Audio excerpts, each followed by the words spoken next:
آج ہمارے سماج مسلم معاشرے کے اندر ارتداد عام ہو رہا ہے. اس لڑکیاں جو ہے غیروں کے ساتھ بھاگ رہی ہیں. اس کی ایک وجہ یہی ہے کہ ہمیں دینی ماحول نہیں ہے. دینی ہم بچیوں کو قرآن کی تعلیم نہیں دیتے ہیں. بچیاں پیدا ہوتی ہیں, چلنے پھرنے لائق ہوتی ہیں, مجھے کنوینٹ بھیج دیتے ہیں, اسکول بھیج دیتے ہیں. اسکول میں کیا سکھایا جاتا ہے؟ کیا اسکول کے اندر قرآن کی تعلیم دی جاتی ہے؟ کیا اسکول کے اندر حدیث تعلیم دی جاتی ہے؟ کیا اس کو بتایا جاتا ہے کہ جنت کیا ہے, جہنم کیا ہے؟ اس کو بتایا جاتا ہے کہ مرنے کے بعد کیا ہونا ہے؟ اس کو کیا جنت جہنم کیا قبر کیا بتایا جاتا ہے؟ آج سب سے بڑی خرابی یہ ہے ہمارے سماج کی کہ بچہ پیدا ہوتا ہے, چلنے پہ لائق ہوا, اسکول بھیجنا ہے, کنوینٹ بھیجنا ہے, لوگ اس کو فرق سمجھتے ہیں. آج سے کچھ سال پہلے ایسی نہیں تھی. جب لوگوں میں پیسے آ گئے, تو پیسہ دیکھا, دولت دیکھا, تو جو ہے دماغ جو ہے آسمان پہ پہنچ گیا. لوگوں کا دماغ ساتھ آسمان پہنچ گیا. سوچ کافی اونچی ہو گئی. کہا ارے مدرسے پڑھنے سے کیا ہوگا, یہ حدیث قرآن پڑھ کے کیا ہوگا, نورانی کا رکھ کے کیا ہوگا, ارے بچے کو اسکول بھیجو, ارے وہاں پڑھیں میری بچیاں انگریزی بولیں گی, انگلش میں گڈ مارننگ گڈ ایوننگ کریں گی. اس کو سمجھتے ہیں, اس کو تعلیم سمجھتے ہیں. ارے پہلے لڑکیاں نہیں پڑھتی تھی, کوئی نہیں منع کرتا ہے, اور دینی تعلیم آپ اسکول میں پڑھائیے. سب سے پہلی چیز یہ ہے, سب سے اہم چیز یہ ہے, بچوں کو قرآن کی تعلیم دیجیے, حدیث کی تعلیم دیجیے, بچوں کو دین سکھائیے, اس کو مسلمان بنائیے. وہ بچے کو مسلمان ابھی نہیں ہے, ابھی وہ نہیں جانتی ہے اسلام کیا ہے, نہیں جانتی ہے. سب سے پہلی چیز یہ ہے جو دین سکھایا جائے, جو قرآن سکھایا جائے, مسلمان بنا جائے. اس کے بعد جہاں پڑھانا ہے پڑھائیے, منع نہیں ہے. لیکن میں نے کہا آج بہت بڑا المیہ ہے آج ہمارے سماج کے اندر. بہت یہ وہ لوگ جس کو اللہ نے عقل دیا ہے, ہوش دیا ہے, وہ ماتم کر رہے ہیں. میں نے کہا کہ ہزاروں نہیں لاکھوں تعداد میں ایسی لڑکیاں ہیں جو غیر مرد سے شادی کر رہی ہیں. ابھی کچھ دن پہلے کی بات ہے, ایک مسلم لڑکی ایک چمار شادی کرتی ہے, اور اس کے ماں اور باپ اس کے مہمان شادی میں شریک ہوتے ہیں, حق سے شریک ہوتے ہیں. تھوڑا بھی احساس نہیں ہے. باپ ایک ضمیر مردہ ہو چکا ہے, دل مردہ ہو چکا ہے, دل سیاہ ہو چکا ہے. گناہ کرتے کرتے باپ کرتے حرام حلال زمین نہ ہونے کی وجہ سے دل مردہ ہو گیا ہے. تھوڑا احساس نہیں ہوا. سامان سے شادی کر رہی ہے بیٹی, 18 سال کی بیٹی جو شادی کر رہی ہے, باپ بھی شامل ہو رہا ہے, ماں شامل ہو رہی ہے, چچا شامل ہو رہے ہیں. کتنی بڑی بغیرتی, کتنی بڑی زمین فروشی کا معاملہ ہے. یہ بات بڑے افسوس کی بات ہے. سوچیے ایسا کیوں ہو رہا ہے, وجہ اس کی کیا ہے؟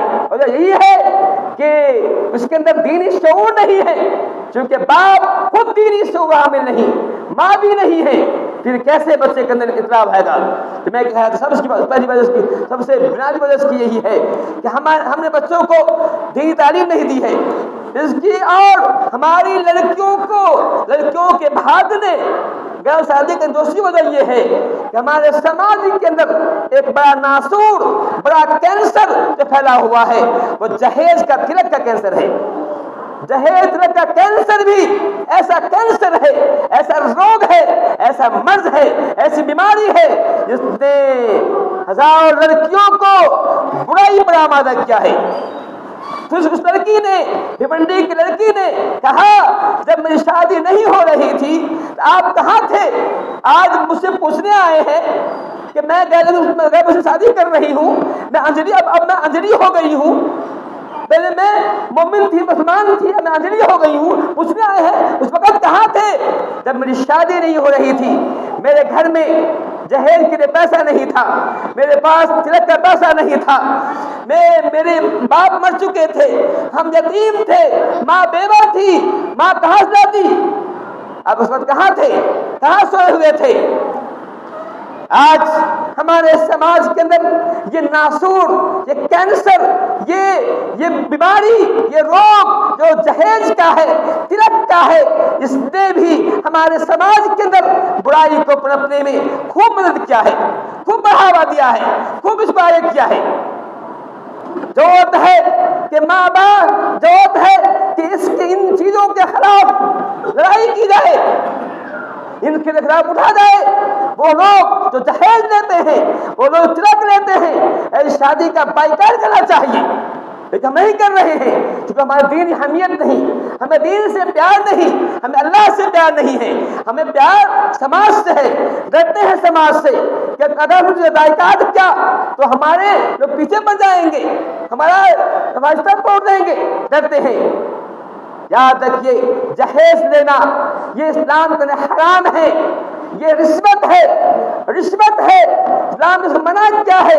اسلام میں جہیز نہیں، تلک نہیں، برات کی رسم نہیں ہے، لیکن آج خوب ہو رہا ہے۔ اللہ نے فرمایا تھا آسم النکاح برکتن اقلہم مؤونتن، سب سے اچھا نکاح وہ ہے، دوسرے جس میں افضل النکاح، سب سے افضل نکاح وہ ہے، سب سے عظیم نکاح وہ ہے جس میں خرچ کم آئے، سب سے اچھا نکاح وہ ہے جس میں خرچ کم آئے۔ لیکن آج ہمارے شادیوں میں خرچ دیکھیے تو خرچ کی ایک جو ہے بہار لگی ہوئی ہے، کافی خرچ کرتے ہیں۔ مہندی کی رسم ہو اس میں کافی خرچ ہوتا ہے۔ مہندی کی رسم تم دیکھتے ہیں کہ تمام لڑکیاں ایک ہی طرح لباس پہنتی ہیں، جتنی لڑکیاں وہاں ہوتی ہیں سب کا لباس ایک ہوگا۔ جب بات ہلدی کی رسم کی آتی ہے سب کے سب جو ہے ایک لباس پہنتے ہیں، سب پیلا پیلا، لڑکے بھی پیلا لباس پہنتے ہیں، لڑکیاں بھی پیلا لباس پہنتی ہیں۔ یہ کیسا ہے؟ یہ کیسا اسلام ہے؟ کیا اسلام کی تعلیم ہے؟ کیا اسلام نے ہمیں کہا ہے کہ چاہے ہم مہندی کی رسم کریں تو ہرے لباس پہنے؟